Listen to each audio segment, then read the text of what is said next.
Hey there, guys, and welcome to another Factorio Alt-F4 Community Friday Facts. This one is Purple Goop, as is labeled, and I'm joined by Bombug, as always.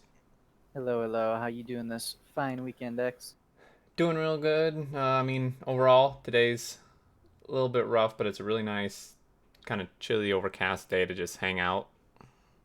Stay inside, reminisce over the past days of purple goop, huh? Yeah. So this is a real interesting one here.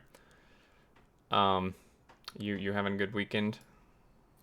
Yeah, just enjoying it, spending a little bit of time playing some Tarkov, Hmm. chilling out. Nice.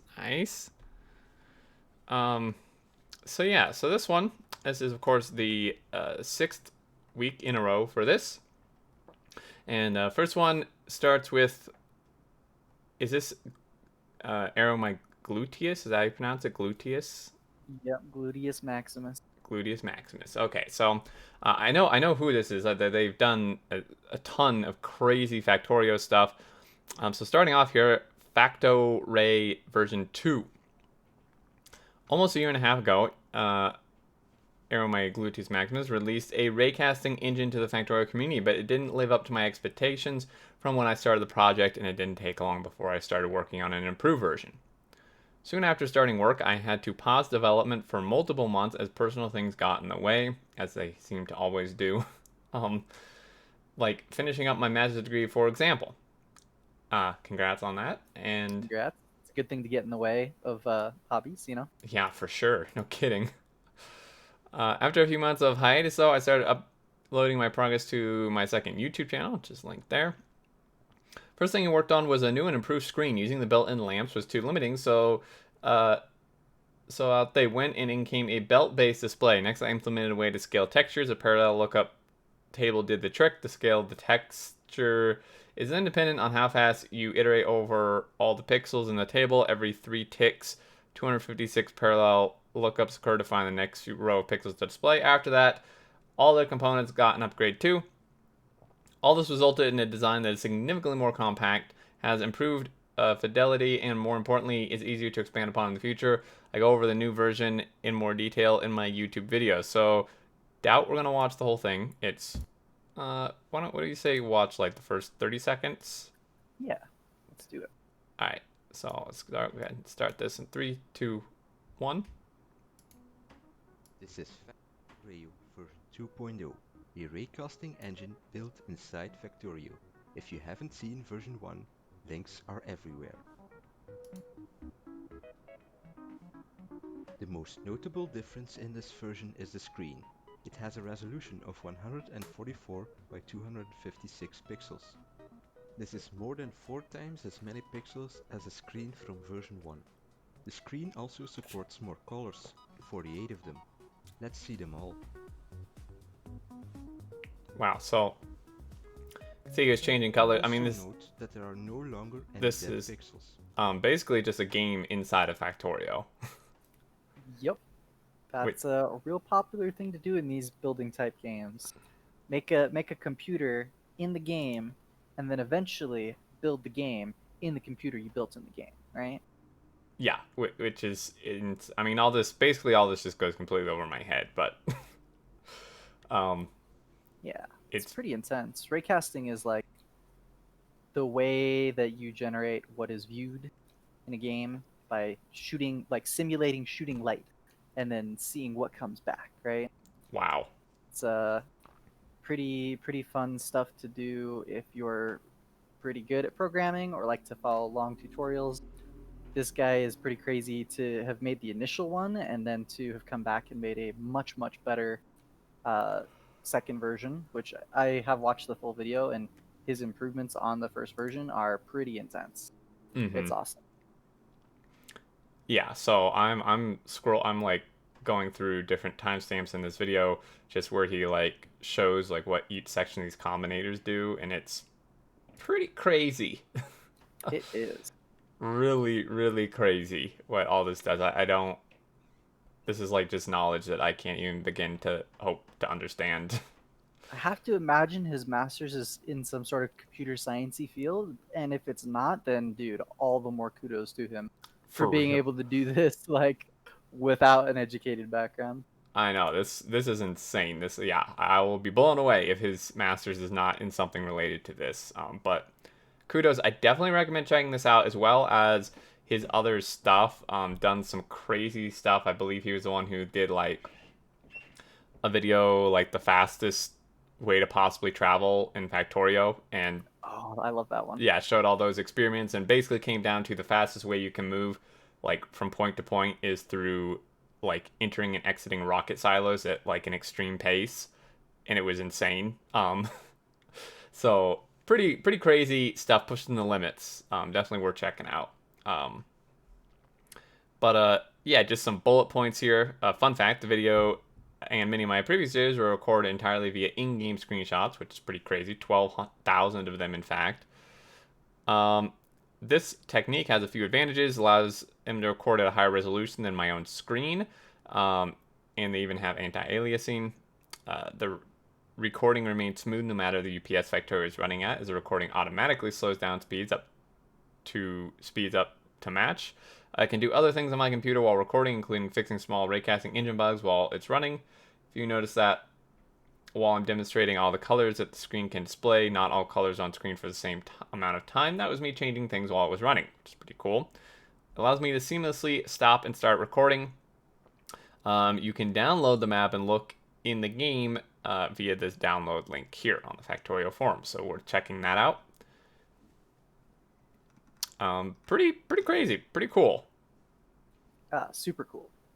And I do want to note, if y'all aren't going to watch the video, he did say his version 1 compared to his version 2, he managed to reduce the amount of like units and buildings by almost 98%. Oh So, my god. first off, this means that in the original version, he had like 275,000 things placed down, right? With like Jeez. 220,000 of them, or I guess just the vast majority was just combinators, right? Mm-hmm. And he's down to like 5,800 pieces now. And wow, so the patience this guy had, the ingenuity, it's some crazy stuff. Yeah, this is unbelievable to me. Super crazy. Holy moly. Oh, can't even imagine. Speaking of kind of crazy, some memories. How far we've come from String Weasel. So players know and love Factorio for its simple but deep gameplay mechanics and relentless overtones of lifeless addiction. However, Factorio was not always this well-oiled machine. It took years of hard work, dedication, and communication by the devs to develop this gem to the world. My hope is to document some of the journey this game has taken over the years in order to show newer players the dedication that is required to create a game like this and to tickle the nostalgia bone of some of the veterans among us. Which this did the moment I saw the topic of the Friday Facts, or, this Community Friday Facts. I was pretty excited because this is a thing that I think a lot of people don't actually know about, because I think the majority of players, like the majority, like percentage-wise of players, actually got the game after this was taken out of it. Definitely, especially with the huge spike in popularity with the full release here. Mm-hmm. Most players aren't going to know about all this past stuff, and now you can just go all nostalgia. Oh man. So excited. Yeah, so there's various things he'd like to cover, like ancient priority splitters, short underneath these, belt corner compression loss, which is pretty funny in its own way, and many other topics. But today they're talking about alien artifacts, a primitive technology. So you joined after this was taken out, correct? Right. My first version that I played really was version 16, and then I actually stuck with it in version 17. Okay, so yeah, this was taken out in 015, so yeah, slightly before you even got the game. So basically, one people remember fondness but would never want back is the alien artifacts. Linked in the wiki is the veterans of old call it purple orbs or purple goop. Remembering these artifacts makes you smile with nostalgia, but then you close your eyes happy that you don't have to experience it ever again. Yeah, so this really goes to show how like polished and stuff the game has become, because before the Research Revolution update of 015, which remains 015 remains probably one like the biggest update in the game's history, I'd say, or like top 2.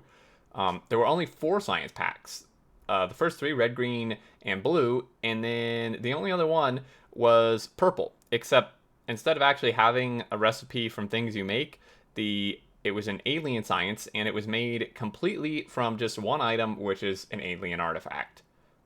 And that was obtained by destroying biter nests. So it was kind of an interesting mechanic, because to actually progress past a certain point in the game, you did need this science. This was a very late game science at the time, and in order to get this and make it and proceed, you had to go out and destroy enemies to get these artifacts and then put them into a machine to turn them into science. That does not sound very automatable. It was not without mods, and even with mods, it was pretty difficult. Also, it basically required you to have biters on if you wanted to actually get, past that point in the game. Because obviously, even if they're on peaceful, you're still gonna have to go attack them. But if you just turn them off completely, I don't even know if that was an option though. I don't know if you could actually turn them off completely at that point, but it did. So basically, you had to play with them on to some degree. So basically, in older versions, the artifacts look slightly different. You might recognize it as the developers' tags on the Factorio subreddit. Some said this artifact looks familiar. Some said it was taken from a different universe. Some said it looks sort of alive. Yeah, so it looked real weird. There's a picture here. This was the initial version. There's like a fairly distinguishable face inside of it. Yeah, a little bit. Um, Not a bug face either. No, this was this was talked about quite a bit. After publishing, the wiki admin Bilka brought to our attention the sprite was changed with the second to last version of Factorio 014. At the time, it wasn't clear why it got updated, just to be removed completely shortly after. With version 15, you can read people's confused reaction on the forums and on the subreddit. What this means, though, is that the old Factorio sprite is one almost everyone will be familiar with. A further note, the note above originally said that no one knows why the sprite was changed. Clonin, who works at Wooby, of course, as a community manager, made me aware that there is someone who knows the reason, and that someone is him. So if you want to know the real reason for the change and not keep an air of mystery about it, read on. Spoiler alert. They changed the sprite because it was not created by them, but borrowed from somewhere else originally, much like the original car sprite and also the personal fusion reactor and a few others. I think they were basically just taken from somewhere else. Borrowed, huh? Yeah, borrowed. So they replaced it with one that they created themselves. Fascinating, I know. So obviously it's very important to have created your own graphics, and this point in the game, like the current point we're in right now, that's obviously pretty. I mean, that's like normal. Like obviously they've created all their graphics for the last year or two. But back in this point, there were several graphics in the game that were not ones they created. So there's definitely some talk about that from time to time. When you're making something like this, you often just go for placeholder graphics, and then could be further down the line you forget that they're even placeholder graphics, because you're not really focused on that when you're making a game. Right. You're just working on the mechanics behind the scenes, Exactly, and I think that's probably what happened. So this meant that everyone had big production lines for these three science packs, and then this usually lonely assembler slowly turning into alien remains into science. Most people enjoy killing the natives and novice to build yet another iron outpost, which means typically there was enough goop lying around. However, when you urgently needed to unlock technology and were struggling with ore refineries, and you basically had to run out to go kill bases to get purple science, at this point you quickly realized that there was no way to automate it. That meant that every time you wanted to advance the research tree, you had to go outside and create mayhem. Day in and day out, you hunted down biters, destroying their homes and taking their remains, all for the sake of progress, throwing poison and destroy capsules wildly with each wave of enemies charging at you, while smartly leaving the laser defense at home. It became an endless and unforgiving battle, but you had to push on because the factory must grow. You began to feel sorry for the biters, but coexistence was not an option. The only way to progress was to actively destroy everything they love and cherish. Why they gotta make it sound that dramatic? I know, why? So, I mean, yeah, it's. I mean, yeah, you're basically the bad guy in Factorio. Um, so there's a piece of art here by the LV2 that spoke to all of our hearts. A thought so harsh and sweet that it still keeps me awake at night. So this is interesting. I assume, yeah. So, and then like the last one's really depressing. A little bit. um, Because you imagine that that's probably like some sort of egg or something, maybe, mhm. right? Yeah, that's. Oof. Yeah, it was a real weird mechanic. Again, I think honestly that entire mechanic was a placeholder. Um, there's a couple notes though. So first off, um, I can definitely relate to this going out and doing this day in and day out because there were several playthroughs I did with I think most of them were with Colonel Will and the group we played with, and one of the biggest ones we did was a SpaceX playthrough, and it required massive amount of science, and that was when this was still the alien artifact science was in the game, and it literally we had 1 to 2 people who their only job for the hours and hours we played every day that we played was to just go kill bases and collect the artifacts because Oh, we had to do like literally hundreds of thousands of science, so you had to collect tens of thousands of these. um oh my gosh. so That doesn't sound fun. it was not. It was a hated job after a while. However, the other note is while this is kind of a odd, gruesome mechanic, uh, especially the way it was presented, I do feel like, and I think other people voiced this when they decided to take it out. I feel like the reason they had it in initially was to like actually give you a reason to go and fight the enemies. Um, but when they took it out, there isn't really, aside from just trying to push them out of your pollution range, which is kind of not always the case. So while this mechanic itself I don't think was great, I do feel that one thing the game is still lacking and has been lacking since they took that out is like an actual reason to go interact with the enemies. Whereas right now it's just, oh, they're attacking me, I guess I better go clear them out of my pollution. There's not actually like you don't gain anything like you don't gain any physical like items or any progress really by clearing out bases. Yeah, it feels very much like a chore because there's no reward other than you get breathing room. Yes, exactly. So I do think that that is one thing that it did add, even though it maybe wasn't in the best way. I do think that that's still something lacking in the game, um, but yeah, so that's that little history lesson. This was a thing. The science used to be much more simple. And yeah, it literally usually was just one assembler. You just dump these things in, and it just spit out science.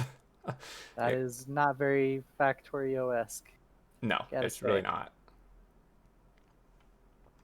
Well, I'm glad that they've got that removed. It would be pretty sweet if they had some mechanic to make the biters better. Hmm. Have there been any good suggestions tossed around that you've been fond of? Uh, I mean, kind of. I can't remember any specifically. I mean, there's always, there's been suggestions like you should be able to,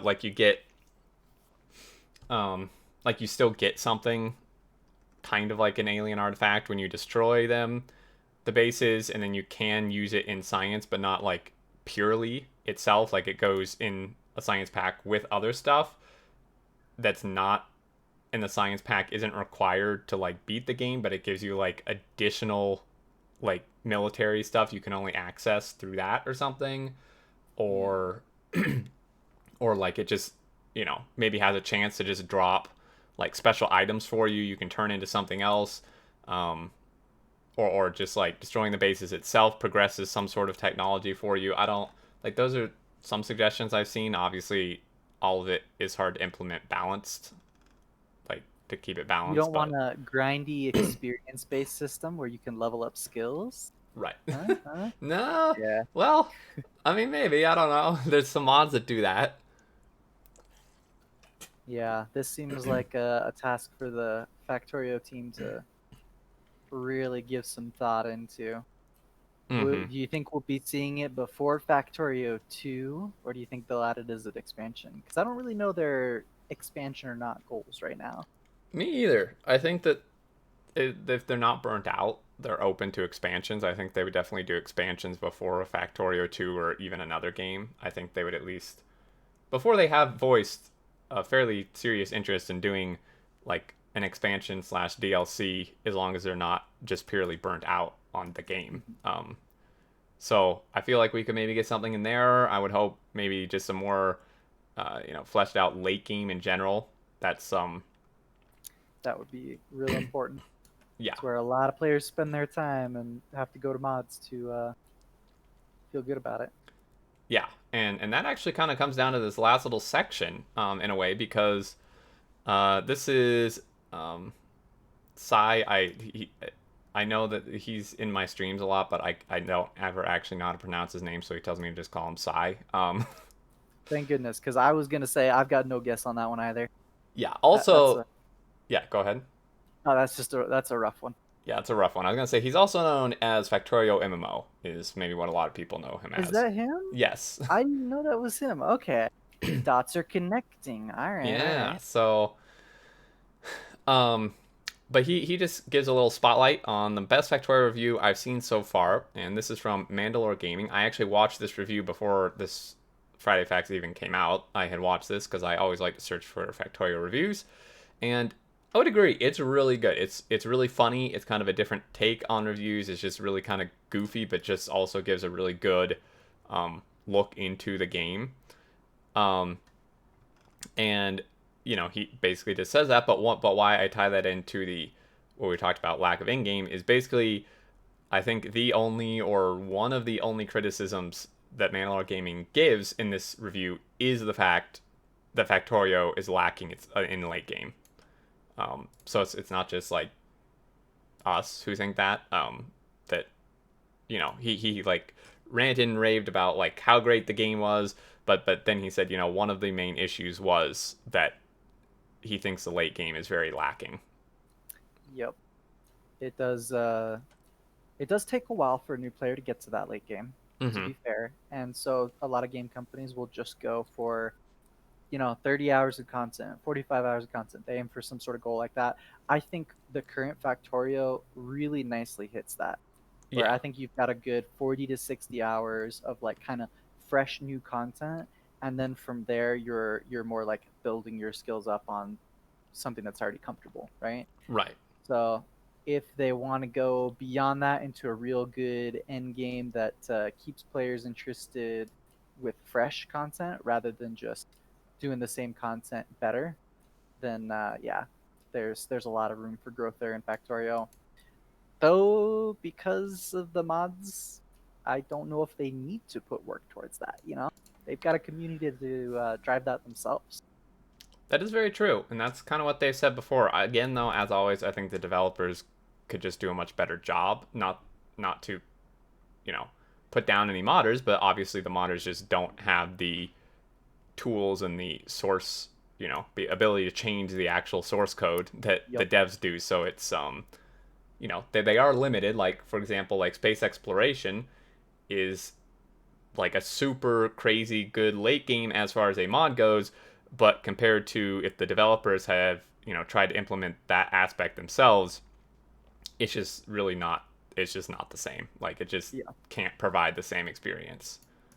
Um, but yeah, so we'll have to see. I really hope. Like I said, I would love an expansion, a DLC. I'm not huge on like paid DLCs, but Factorio is a game where myself and I've seen so many other people say this, like, please release a DLC so I have a reason to give you more money. Absolutely. I would gladly pay for a DLC, for this, an expansion of some sort. So we can hope. We can hope and see what comes in the future here. But, but yeah, I think that pretty much wraps up this Community Friday Facts for this week. Very good. We saw some good history. We saw some saddening comics, some interesting brain-powered computing there. Mm-hmm. There's a lot going on in this game, and a lot going on in the community. So if you guys have some interesting stuff to share, definitely go and contribute. Yes, for sure. Definitely check out their Discord, contribute, and these are getting more and more organized each week. So definitely look forward to that. But I think that'll do it. Until next time, we will see you all later. Catch you later.